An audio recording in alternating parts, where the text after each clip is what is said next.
vous prenez des suppléments pour améliorer votre santé. Attention, certains d'entre eux peuvent être très dangereux, surtout si vous avez plus de 50 ans. Vous avez sûrement entendu parler des bienfaits des vitamines et des minéraux, mais tous les suppléments ne sont pas bons pour vous. Aujourd'hui, je vais vous dévoiler les 3 suppléments que vous ne devez jamais prendre après 50 ans. Le numéro 2 va vraiment vous surprendre, alors restez jusqu'à la fin pour découvrir ce que vous devez absolument éviter. 1. Le calcium à haute dose. Risque de problèmes cardiaques. Le calcium est souvent présenté comme l'allié des os, en particulier après 50 ans, quand le risque d'ostéoporose augmente. Mais trop de calcium, surtout via des suppléments, peut être dangereux. Pourquoi c'est risqué? Des études montrent que la prise excessive de suppléments de calcium peut entraîner une accumulation de calcium dans les artères, augmentant ainsi le risque de crise cardiaque et d'accidents vasculaires cérébraux, AVC. Le calcium non absorbé par les os peut se retrouver dans le sang, durcissant les artères et provoquant des complications cardiovasculaires. Que faire à la place? Privilégier une alimentation riche en calcium naturel.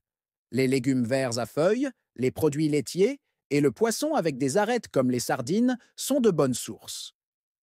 Assurez-vous également d'avoir assez de vitamine D pour améliorer l'absorption du calcium. Vous ne devriez pas prendre plus de 1000 à 1200 mg de calcium par jour via les suppléments. Faites attention à ce que vous mettez dans votre corps, surtout après 50 ans, car les effets sur votre santé cardiovasculaire peuvent être graves. 2.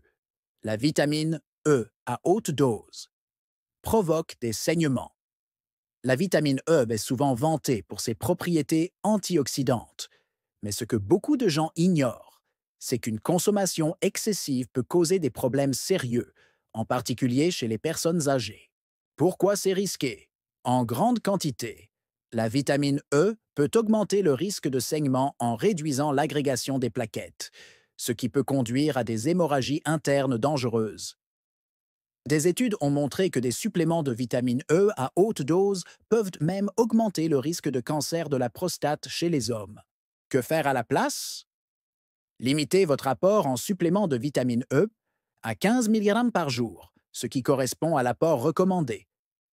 Vous pouvez facilement obtenir cette quantité via votre alimentation.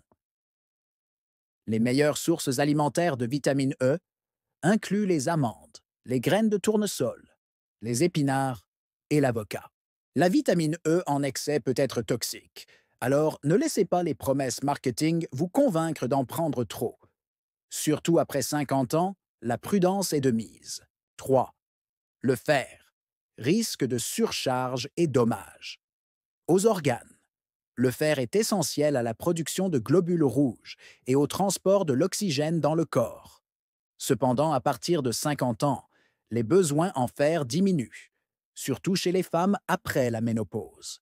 Un excès de fer peut causer de graves problèmes de santé. Pourquoi c'est risqué?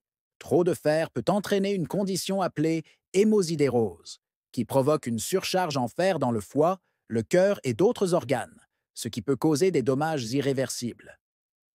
Un excès de fer est également lié à un risque accru de maladies cardiovasculaires, de diabète et même de cancer. Que faire à la place? Il est important de faire vérifier régulièrement votre taux de fer par votre médecin avant de prendre un supplément. Privilégiez le fer alimentaire, la viande rouge, les légumineuses et les légumes à feuilles vert foncé sont d'excellentes sources. Si vous êtes post-ménopausé, il est probable que vous n'ayez pas besoin de suppléments de fer, à moins que votre médecin ne l'ait spécifiquement recommandé. Après 50 ans, votre corps devient plus sensible à l'accumulation de fer. Alors soyez prudent avec les suppléments.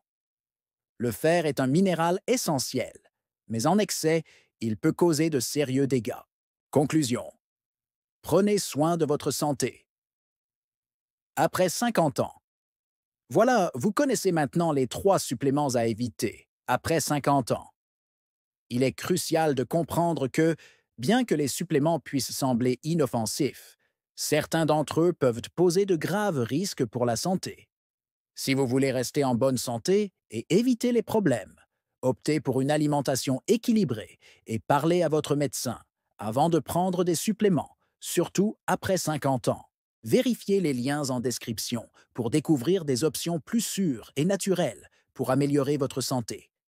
Et surtout, abonnez-vous pour ne pas manquer d'autres conseils vitaux sur la santé et le bien-être.